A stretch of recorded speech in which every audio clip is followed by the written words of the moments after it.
Berita berikutnya, sehari usai KPK membongkar suap perusahaan untuk pegawai pajak, siang tadi Menteri Keuangan Purbaya Yudisadewa menggelar sidak ke perusahaan baja asal Tiongkok di Cikupa, Tangerang, Banten yang diduga melakukan praktik jual beli langsung dengan pembayaran tunai atau cash ke klien tanpa pemotongan pajak pertambahan nilai atau PPN. Bayar PPN ya? Siapa Menteri? Bilang bosnya kalau nggak saya sikat gitu. Ya jangan. Nanti kampung lu nggak bisa kita perbaiki, Pak. Order juga gede di sini. Menko Purbaya menyatakan sekitar 40 perusahaan diduga menggunakan modus serupa untuk menghindari pembayaran pajak dengan melakukan pembayaran cash atau tunai. Pembayaran itu, saya koreksi maksud saya Purbaya bilang, pemerintah tidak akan main-main menindak pengusaha yang melakukan upaya melawan ketentuan dengan tidak membayar pajak. Menko menegaskan pihaknya tidak akan memberi ampun bagi pelanggar pajak jika hal ini terulang.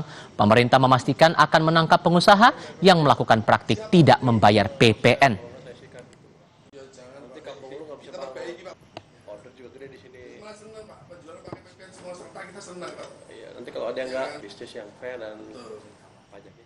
Jangan main-main dengan Indonesia maksudnya. Jadi kita akan biarkan proses berjalan, nanti staf saya akan manggil yang punya. Saya dengar yang punya sudah di BAP berkali-kali. Yang penting nanti message harus sampai ke mereka dan ke teman-teman pelaku bisnis sejenis bahwa kita nggak main-main. Pesan saya ke industri baja yang sejenis, ini kan ada banyak, paling ada 40 atau lebih. Jangan lagi lakukan praktek-praktek seperti ini, membypass penjualan dengan membypass pembayaran PPN atau dengan cara membayar penjual secara cash base, karena akan kita kejar. Dan kalau saya nggak ada ampun, kalau diproses ngelawan ya kita tangkap. Pada Rabu kemarin 4 Februari, sejumlah pejabat kantor pajak dan Bea Cukai Kementerian Keuangan ditangkap KPK. Penangkapan dalam rangkaian operasi tangkap tangan di sejumlah daerah.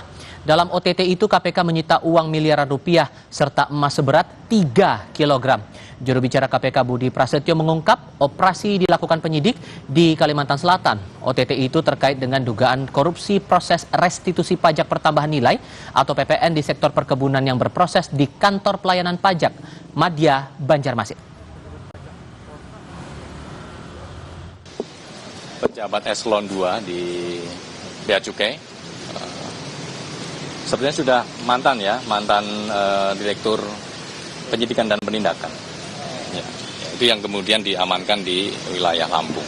Baik rupiah maupun mata uang asing dan juga logam mulia untuk uang senilai miliaran rupiah.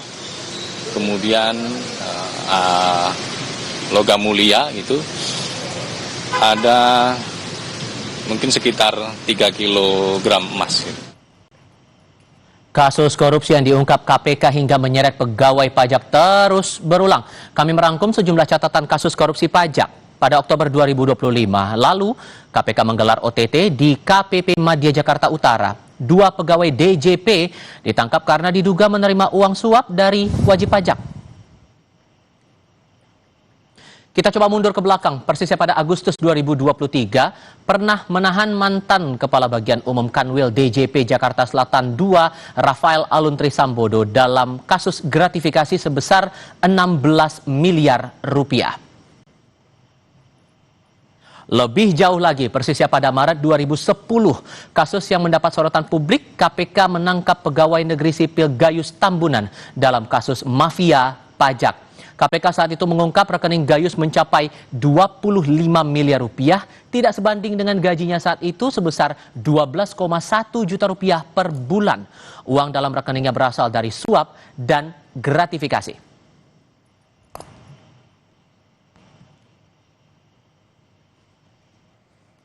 Usai KPK melakukan operasi tangkap tangan kemarin di 2 titik, KPP Banjarmasin dan Bea Cukai Jakarta, Menteri Keuangan Purbaya Yudisadewa buka suara. Ia menegaskan, jika anak buahnya terbukti bersalah, maka harus diproses dan ditindak sesuai aturan hukum yang berlaku.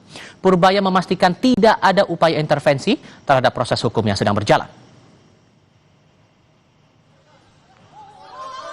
Ya biar aja kita lihat apa hasilnya OTT itu. Kalau emang orang pajak dan Bea Cukai ada yang bersalah ya harus ditindak secara hukum sesuai dengan peraturan undang-undang yang berada.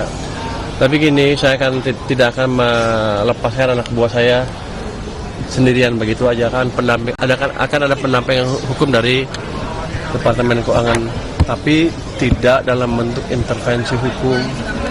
Itu kira-kira kita temenin aja sampai prosesnya selesai.